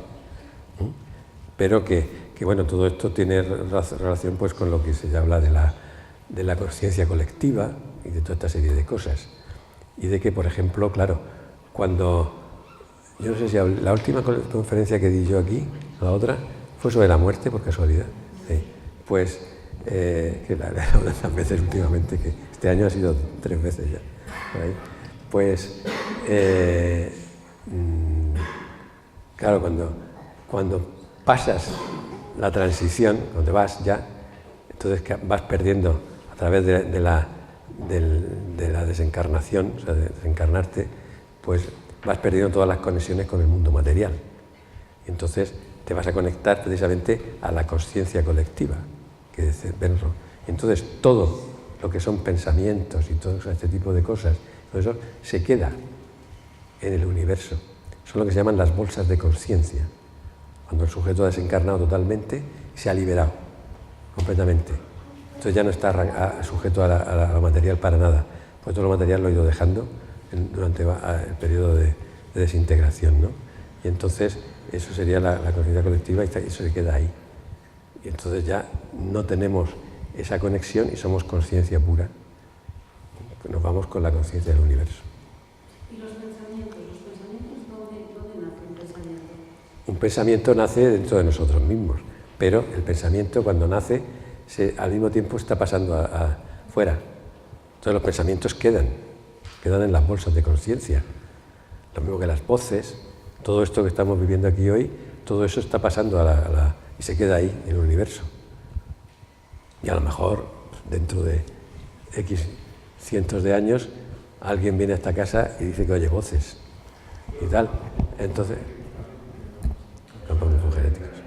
Sí. Esto es acá sí que es exactamente. Que es la conciencia colectiva. Pero yo cito algo que eso que también muchas veces haces algo o piensas algo y te sucede o te vuelve. No, pero lo que pasa es que, claro, al ser la otra parte fuera, no existe el tiempo. Y entonces todo es, al mismo tiempo es todo. Entonces, si tú, durante un momento determinado, porque piensas o porque sueñas, o porque tienes esa cosa, pasas, o sea, se desprende, vas al astral, entonces tú allí lo tienes todo. Y entonces tú puedes captar o ver algo, que luego después, al volver, te lo traes, sin ser consciente de que lo has visto allá. Pero eso no quiere decir que vaya a pasar, o a lo mejor sí. Y tú lo has visto, o a lo mejor lo ves y no va a pasar, porque no es lo que tiene que pasar. ¿Entiendes? Entonces, claro, esas cosas son interesantes y son curiosas y son fascinantes. La frecuencia suma, hace años oí que estaba Sí, bajando, subiendo, sí, y que eso más. se podía alterar. Sí, claro. Y que los módulos espaciales la tuvieron que incorporar porque las personas como que se movieron. Sí, sí, es cierto. Sí, eso lo he leído. ¿Esto de que está subiendo es cierto? Sí, eso dice, claro, yo no lo sé porque no lo he medido, pero sí, dice que sí. Y hombre, de hecho, la vida ahora mismo es más acelerada en el sentido de que se nos pasa el tiempo muy rápido. Sí, es propiedad de la Tierra. No, es de la Tierra, claro. Pero eso nos influye. Claro. Nos influye porque está cambiando a lo mejor, no es que vaya más rápido la Tierra, pero bueno, hay una serie de circunstancias que son impalpables para nosotros, pero que las percibimos. De hecho, todos tenemos la sensación de que todo va mucho más rápido. Y es así. No es una sensación, es una realidad aquí dentro, ¿no? Que todo evoluciona muy rápido. Porque además la información que se está desarrollando, recibiendo y dando lugar a nuevas tecnologías, a todo, es muy rápida. Y además no te da tiempo a asimilarlo, ¿no? Porque te desborda por completo. Pero eso extraña en esta educación estructural que tenemos, porque a lo mejor en tribus más primigenias, lo que existe en el mundo, realmente es Claro. biológico terrestre no afecta a... No puede ser que no, claro. Claro. El cambio de hora es que hacemos de una hora a eso. A mí me parece eso un disparate eso, porque yo creo que en eso es un juego ahí que todo eso. Sí, pero no lo van a hacer. Porque son intereses, todas estas cosas. Lo de la luz y la oscuridad y todo eso, como más o menos, ¿no? Porque dicen muchas veces, ¿no? Los seres de luz o maestros están de luz, por así decirlo. Ya, pero... Pero al mismo tiempo, de la oscuridad también nace lo que es la vida, ¿no? Y se crea el universo, ¿no?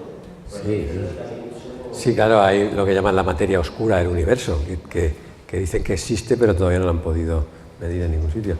Pero los seres de luz, cuando hablan de luz, es porque realmente el hablar de luz es hablar de lo más evolucionado, ¿no?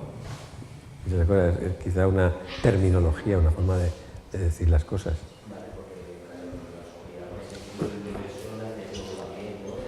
Sí, parece que el universo es luz, porque es energía luminosa. Es energía luminosa, lo que pasa es que no lo vemos, Claro. pero es luz. Materia oscura. En la charla anterior que hablaste no existe la muerte, hablabas también de que esa muerte física se da, pero que la muerte energética no. No, claro. La energía no muere nunca, la energía se transforma. ¿Podrías contarnos un poquito ese estudio o esa reflexión? Bueno, eso, o sea, nosotros somos energía, ¿eh? Entonces somos energía y la energía, como he dicho antes, no muere, pues la energía se transforma, simplemente se cambia. Entonces, la energía que mueve nuestro cuerpo, porque la materia de la que estamos hechas es totalmente caduca, ¿no? El momento en el que le falta la energía que lo mueve, pues se muere. Entonces esa energía es lo que somos realmente. Somos realmente energía. pues una energía además de la que tú no tienes conciencia nada más que dentro de ti mismo. Cuando yo tuve la experiencia de muerte, yo tuve, de todas las sensaciones que tuve, una de ellas fue que yo me di cuenta que no tenía cuerpo. Y entonces decía, no tengo cuerpo, pero yo soy yo. Soy yo. Y me identificaba conmigo, con yo, con lo que yo era. Entonces, eso es lo que somos realmente. Somos energía. Y entonces la energía se libera de la materia y entonces pasa a un plano dimensional energético diferente. Diferente, en la que todas las cosas, pues no existe el tiempo y toda esta serie de cosas. Es todo lo mismo, ¿no? O sea, que somos todos la misma conciencia, lo que pasa es que ahora, pues, claro. En esta vida, pues, Claro. te comportas de una forma tal por genéticamente, Claro. tus familiares y tal, y se Claro, pues son las determinaciones familiares y sociales. Exacto. Porque claro, pero somos todos lo mismo, claro.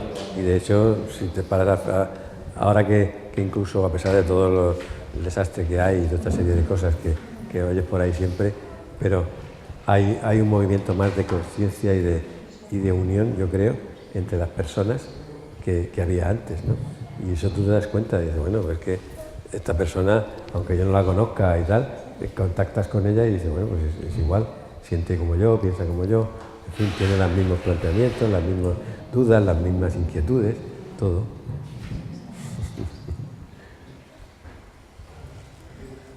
Dime. ¿Es una experiencia de muerte? Una experiencia de muerte es cuando dejas de estar vivo y pasas a otro sitio, como si fueras a otro mundo. Como si fueras a otro mundo. Eso es la experiencia de muerte. ¿Puedes explicar la experiencia de tú? No sé si la explico. Sí, la expliqué la otra vez.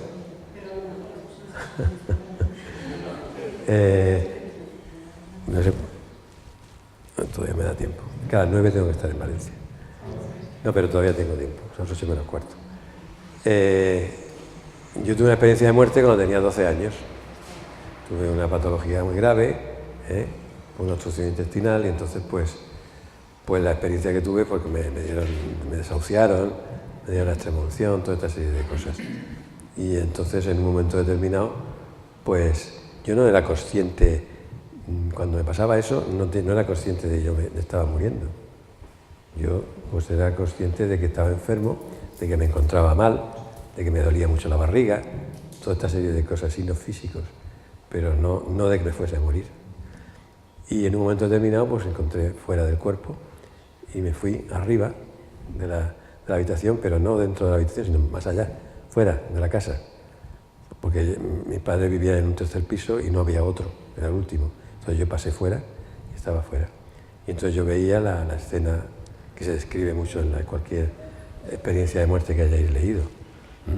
Estaba en la esta y veía el cura, mis padres, la gente llorando, me veía yo allí mi cuerpo y tal, pero no me impactó en absoluto. Y dije, uy, qué bien me encuentro, ¿qué tal? Me encontré totalmente libre, liberado y sobre todo tremendamente feliz. Una felicidad que, como he dicho siempre, no se puede contar con palabras, sensación y tal. Entonces yo pues, me desplazaba, tal, me daba cuenta que no tenía cuerpo y todo eso. Y eso fue la experiencia que yo tuve. No pasé ningún túnel, pero sí que estaba en una sensación, pues, de eso, de volar sin cuerpo, pero volaba, me iba. No. Sí, bueno, no es como una bola ni nada, es que ni siquiera yo me di cuenta que no tenía cuerpo, pero pasaba totalmente, no me impactó especialmente. Sí. Y volví sin darme cuenta también. Lo mismo que me salí, volví sin darme cuenta. Y empecé a mejorar, hasta ahora. Sí, porque es curioso porque, yo a veces he pensado en eso, porque desde aquella experiencia yo no he estado enfermo jamás. ¿No? He tenido catarritos estos de invierno, cosas así, pero de nada más, nada, no enfermo. Entonces, no sé si tiene algo que ver o no, pero... Entonces mueres y te vas como a los lados, o que dices tú el lado, pero ¿por qué todo se dice de espíritus, de gente que se puede hablar que está aquí, que todas esas cosas, Bueno, eso supongo que sean experiencias de cada uno. Yo no tuve la experiencia de ver a otras personas, quizá porque no tenía que ver eso, claro. ¿Todos van al mismo sitio o qué? Porque depende de Bueno. las conexiones que tengas aquí con lo material, te quedas más... Hombre, claro, evidentemente, hay una cosa clarísima y es que si tú estás apegado, te cuesta mucho irte y sobre todo yo pienso que no vas a estar con la sensación de bienestar que yo estuve, eso desde luego. Porque como era un niño tampoco tenía yo no tenía un apego así, una idea de aferrarme a nada. Sí, nada. El tema, he comentado antes de la melatonina, el tema de la vista y de lo que uno come. ¿Y de qué? La melatonina que está en el tubo digestivo, que es depende de lo que uno come, y la melatonina depende del tamaño de la luz. Pero ¿qué pasa, por ejemplo, con una persona ciega o una persona que ayuda durante un periodo de La ceguera no influye porque tienes ritmos endógenos, ¿entiendes? De producción, son los ritmos que yo he dicho antes que tienen las células intrínsecamente. Entonces, el ciego no percibe la luz por los ojos, pero la percibe de alguna forma. Incluso los campos magnéticos y todas esas cosas se hace mucho más sensitivo y mantiene sus ritmos, ve sus ritmos de vigilia y de sueño, igual. Aunque tampoco se han hecho muchos trabajos sobre eso, pero yo creo que percibe más o menos una ritmicidad.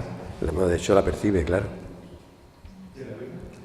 Y el ayuno, bueno, el ayuno lo que pasa es que puede que esté relacionado con lo que yo he dicho antes de los alimentos y la importancia que tiene, porque claro, el ayuno te baja la melatonina mucho. Te baja la melatonina. Y entonces...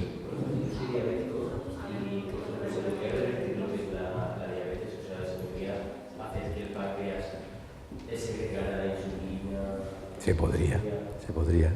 De hecho, ahora están haciendo trabajo sobre eso. Están haciendo trabajo sobre eso. No. Ya, lo que pasa es que, claro,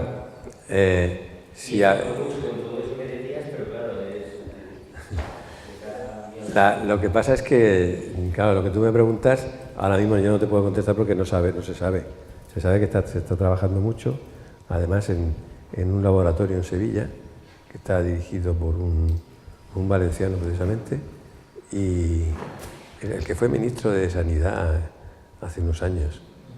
Sí, no me acuerdo cómo se llamaba este hombre, pero bueno, Soria, dirigido por Soria. Entonces parece que están consiguiendo cosas para intentar revertir la diabetes. Aquí había otra pregunta. Cuando comiste tu cuerpo, ¿cuántos minutos estuviste fuera? No lo sé. Eso no se puede medir. Yo no lo pude medir, porque además yo era un niño y yo tampoco calculé qué tiempo estuve fuera. Porque pierdes además la noción del tiempo. Sí, tuviste la experiencia, pero no. Sí, no, temporalmente no pude. Y en cuanto a lo que decías del ayuno, en el ayuno el cuerpo se sigue alimentando. Las reservas quedan mucho. Hombre, claro, eso es luego, hasta que se acaban. Y el uso que va a hacer la melatonina tiene efectos negativos.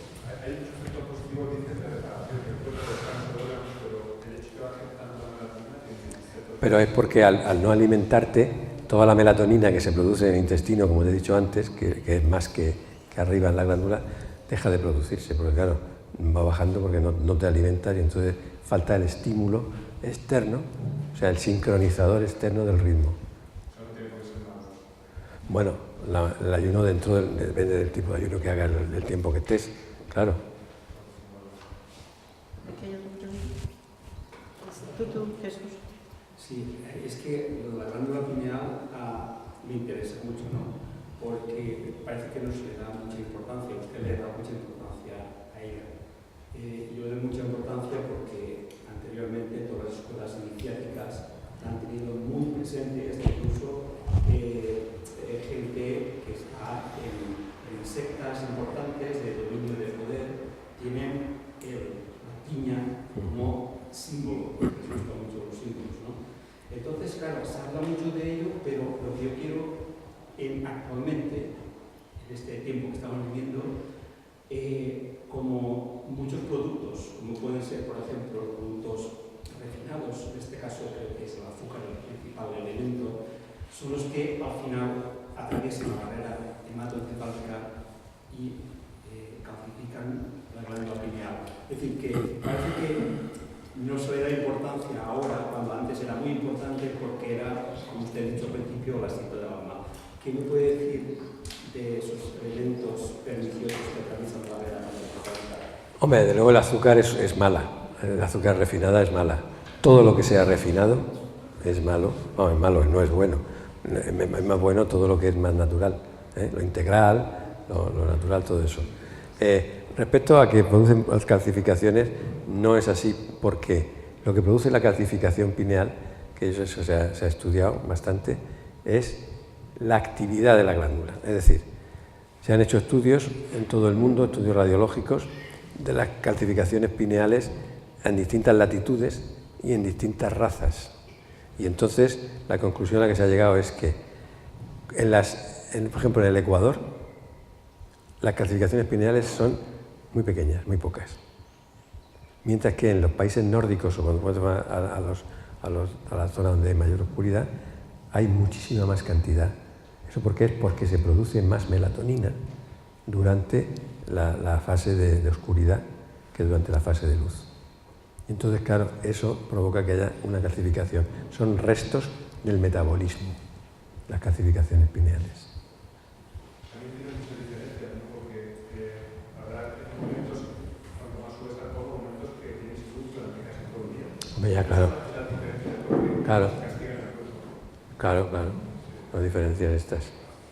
Para que se adaptan a las personas que viven en esas latitudes, lógicamente se adaptan, si viven todo el tiempo, a esas variaciones, porque el cuerpo humano se adapta, es tremendamente adaptable.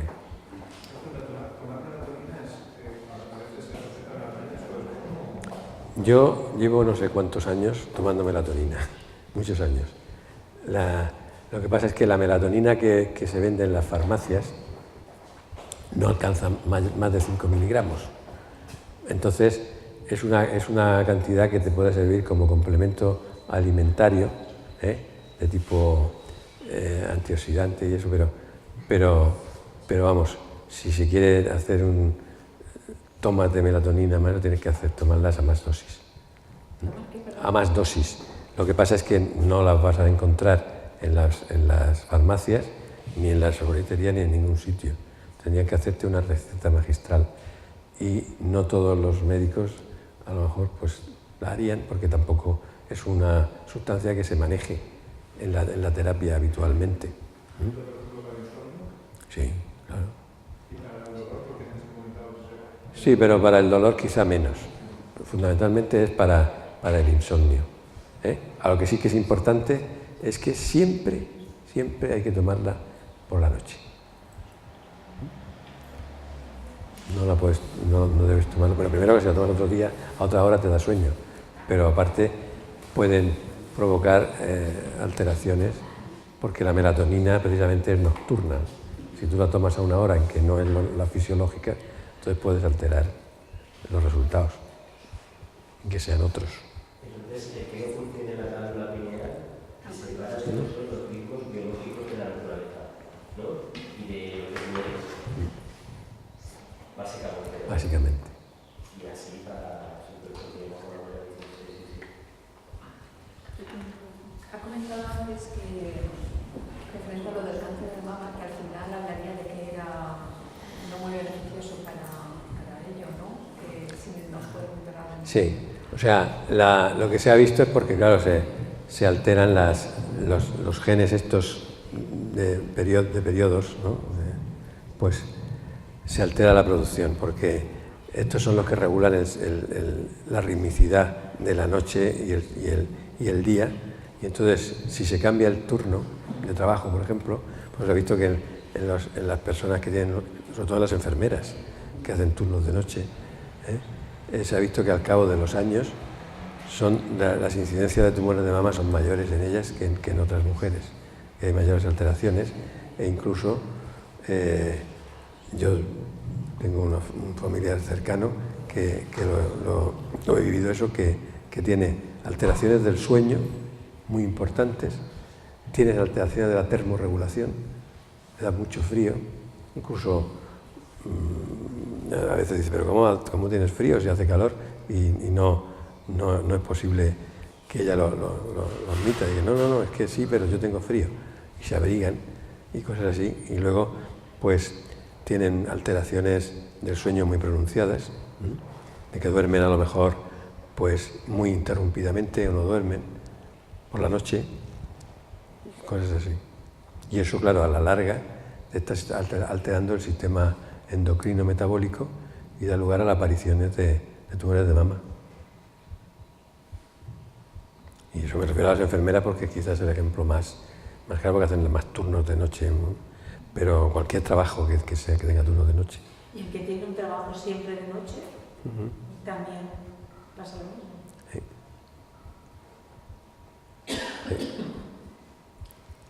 Yo quería preguntar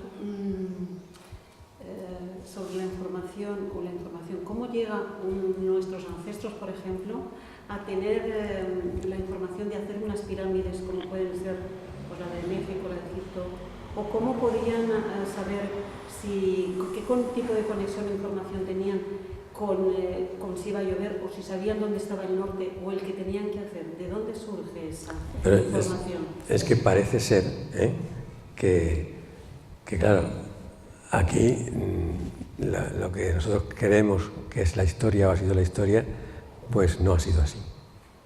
Hay muchas informaciones y cada vez más evidencias de que aquí ha habido otros seres que han venido de otras galaxias o vete a saber de dónde, pero otros sitios.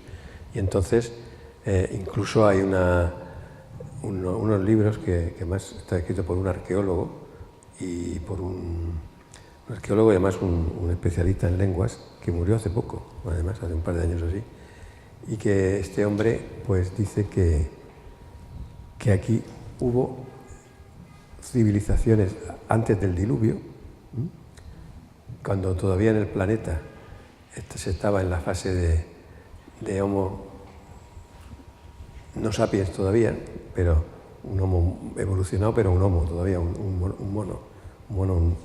Entonces llegaron y entonces lo que pasó es que les enseñaron a estos seres, pues porque hubo un grado de evolución de casi 2 millones de años en que la evolución fue muy lenta.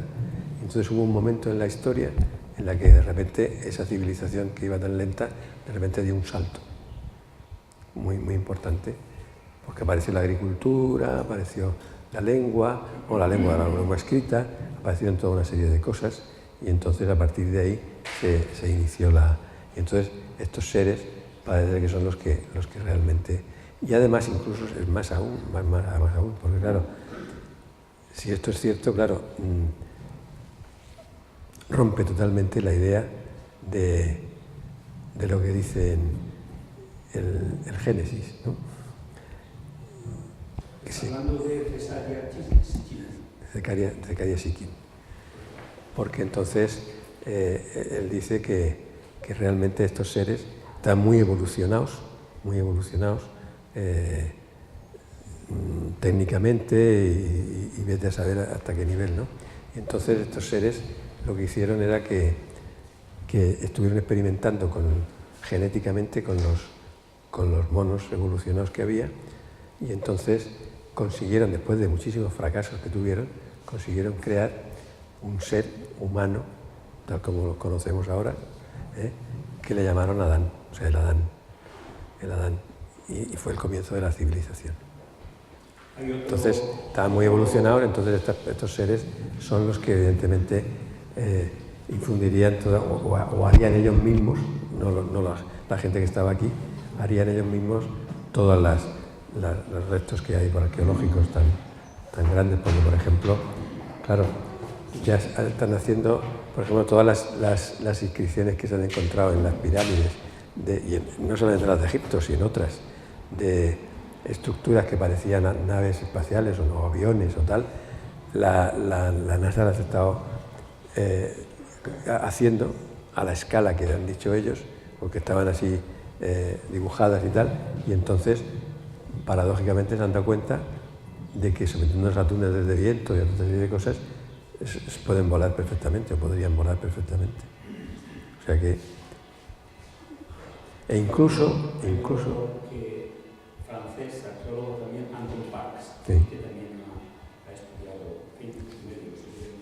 Claro, y por ejemplo también hay un geólogo también que ha escrito algún libro que otro, que claro, data las pirámides muchísimos miles de años antes de las que se están datando.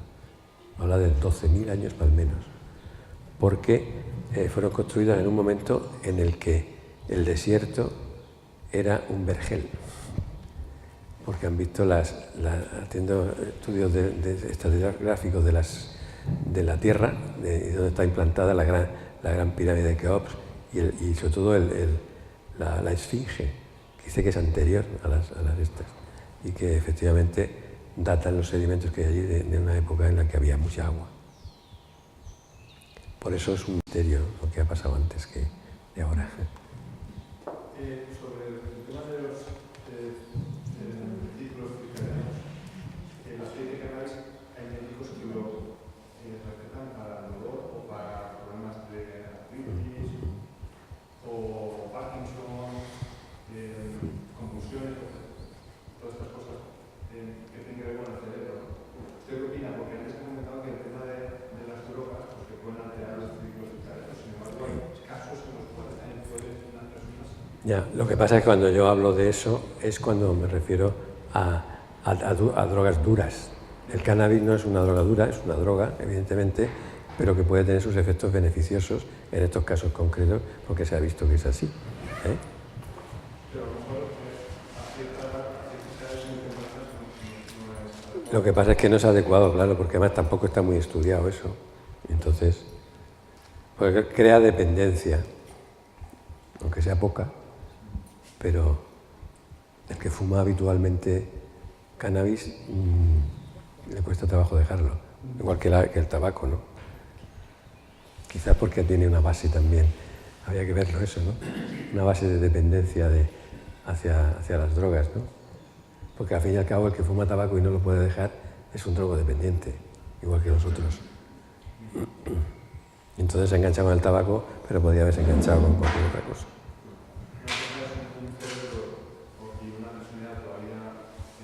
Claro.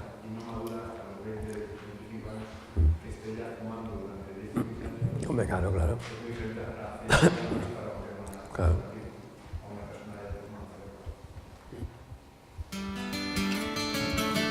Muy bien. Pues nada, sí, voy a empezar ahí. Nada, muchas gracias por vuestra atención.